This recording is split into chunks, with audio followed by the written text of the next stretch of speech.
To create equipment inside the plant 3D environment, begin by accessing the equipment dialog box from the equipment panel in the ribbon menu. This provides access to predefined equipment such as pumps, vessels, exchangers, and basic 3D AutoCAD shapes, which can be used to build representations of your equipment. Start by opening the drawing 04_02_equip. Switch the view to parallel and navigate to the Equipment tab to select Create. From the options, scroll down to Pumps and choose a centrifugal pump.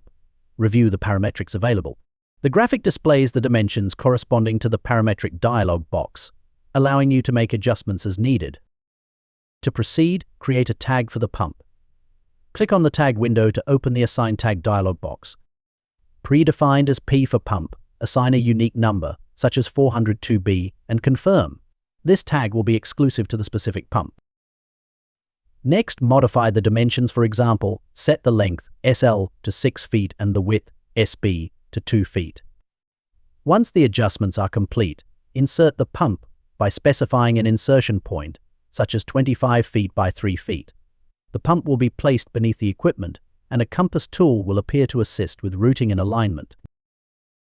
Hovering over the pump reveals details such as nozzle size, flange connection type, and the equipment tag P402B. To create a copy, use AutoCAD's copy function. For example, set a base point at 0, 0, and move the copy 6 feet away. Note that duplicate tags aren't allowed, and the copied pump will display a question mark, signaling the need for a new tag. To resolve this, right-click, select Assign Tag or Modify Equipment, and assign a unique identifier such as 402A. Next, explore the creation of a reboiler under the Heat Exchanger category. This process involves combining standard shapes such as cylinders, cones, and toruspherical heads to form a spatial representation of the exchanger. Additional nozzles can be added, and their placement refined as needed. To modify equipment, right-click and select Modify Equipment. For instance, you can remove a head by selecting it, clicking Remove, and confirming. Finally, delete unnecessary equipment by highlighting and deleting it.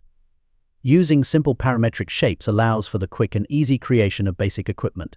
While these representations aren't meant to be realistic, they effectively show the volume and approximate shape of the equipment, making it easy to identify.